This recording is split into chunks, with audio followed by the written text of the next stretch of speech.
In 1963, two young men stumbled into Louisiana's Honey Island swamp and encountered something that shouldn't exist. Something that's been watching that bayou for decades, leaving only claw marks and nightmares in its wake. But here's what nobody talks about. Every credible sighting stopped the moment someone got too close.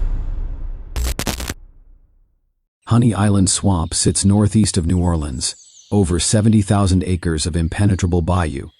It's a place where the land and water blur into one murky reality. Cypress towers rise like the ribs of something ancient.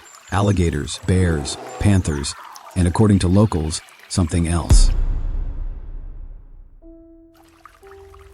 For generations, hunters and fishermen spoke in whispers about a creature. Bipedal, matted fur, face like nothing nature intended.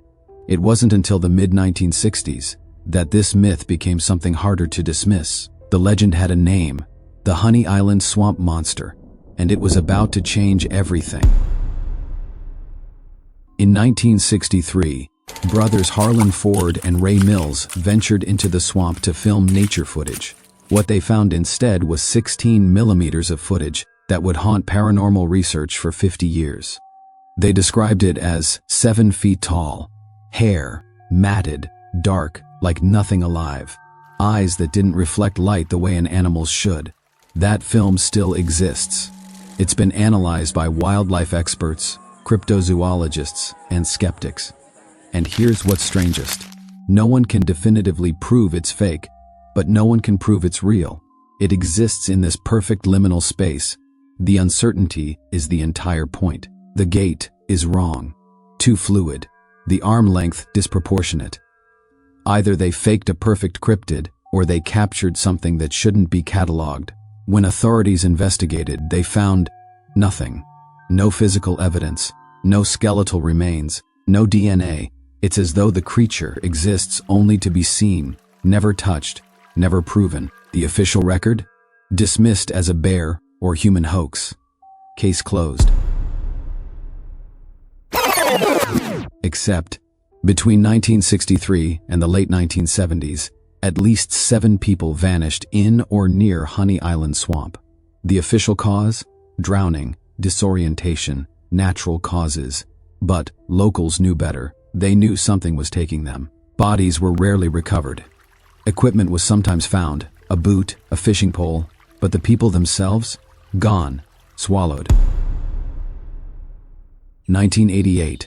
A park ranger reported tracks, humanoid handprints in mud, each one the size of a dinner plate, claw marks scoring the bark of cypress trees 10 feet up the trunk. He filed a report. He never ventured into that section again. Today, Honey Island is a nature preserve. It's studied, mapped, accessible. And yet, the sightings have all but stopped. Why? Theory 1. The creature never existed.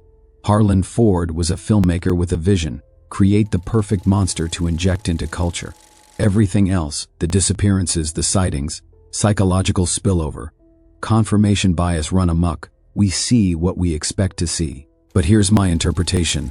If Ford faked it perfectly, why would he stop? Why release the footage and then vanish from the narrative? Men like that want credit. He didn't get it. That detail bothers me. Theory 2. Undiscovered primate. North American cryptids often show similarities to Gigantopithecus, an extinct ape that roamed Asia. What if something similar survived in Louisiana's isolated terrain? What if evolution left one behind? But here's what troubles me. If it survived this long, where are the bones? Where are the juveniles? A breeding population leaves trace evidence, and Honey Island's been searched extensively. We'd have found something by now, unless it's not leaving evidence because it doesn't want to. Theory 3. What if the Honey Island Swamp Monster isn't biological at all? Bayou culture runs deep with stories of the other, beings from the boundary between worlds, Rugerous, swamp spirits. What locals might have encountered could be something our scientific taxonomy has no framework to understand. But I'll be honest, this is where mystery becomes mythology. And while I respect folklore, I'm more convinced by physical evidence. Which brings me to the strangest detail of all. The sightings stopped after surveillance technology became ubiquitous. Cell phone cameras, trail cams, drones. The moment humans could document everything, nothing was left to document. That's not coincidence, that's adaptation, or erasure. My interpretation: whether the Honey Island swamp monster is flesh or folklore, it represents something essential about human limitation. There are places we can't fully know, creatures we can't fully catalog. And maybe that's exactly as it should be. Some mysteries are more valuable unsolved. So what does the Honey Island swamp monster mean today? It's not just a cryptid, it's a mirror, a reflection of our fear of wild spaces, of the unknown, of anything that exists outside our ability to control or explain. Civilization keeps expanding into wilderness. We document, catalog, and tame every corner of existence. But Honey Island remains slightly beyond our reach, not because of the creature, if it exists, but because some places demand respect. Some mysteries demand restraint. If you ever find yourself in Louisiana, in that amber hour before dusk, and you hear something moving through the water that doesn't sound quite right, trust that instinct, not out of fear, out of reverence. You might be in the presence of something that deserves to remain undefined. The question isn't, does the Honey Island swamp monster exist?